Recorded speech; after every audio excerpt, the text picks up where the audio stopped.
Kvalita života občanov úzko súvisí hlavne s budovaním a modernizáciou infraštruktúry. Som preto veľmi rád, že práve v týchto dňoch uvádzame do života jeden z najväčších infraštruktúrnych projektov tohto mesta za poslednú dekádu, a to terminál integrovanej osobnej prepravy Trebišov.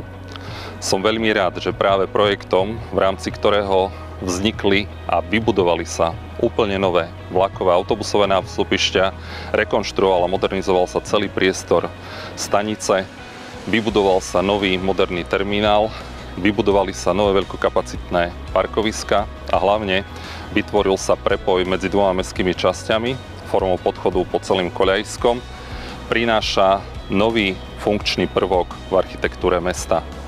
Vďaka podpore Ministerstva dopravy Slovenskej republiky, vďaka investícií Železníc Slovenskej republiky a vďaka štrukturálnym európskym fondom vzniká na území mesta Trebišov krásne architektonické dielo v celkovej hodnote vyše 10 miliónov eur, ktoré nielen zlepší kvalitu života občanov, nielen zlepší dostupnosť a formu dopravy, ale predovšetkým skrášli doteraz zanedbávaný priestor.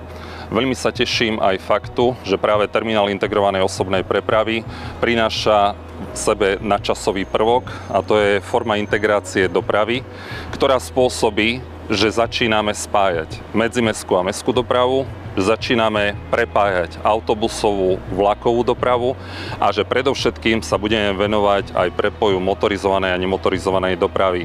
Práve tieto funkčné prvky majú za cieľ a majú priniesť pre občanov mesta lepší život, lepšiu dopravnú dostupnosť a hlavne priestor, ktorý si občan 21. storočia zaslúži. Chcem sa poďakovať všetkým, ktorí akokoľvek participovali na tomto krásnom diele a želám Trebišovčanom, všetkým cestujúcim, aby takýchto projektov bolo v našej budúcnosti stále viac.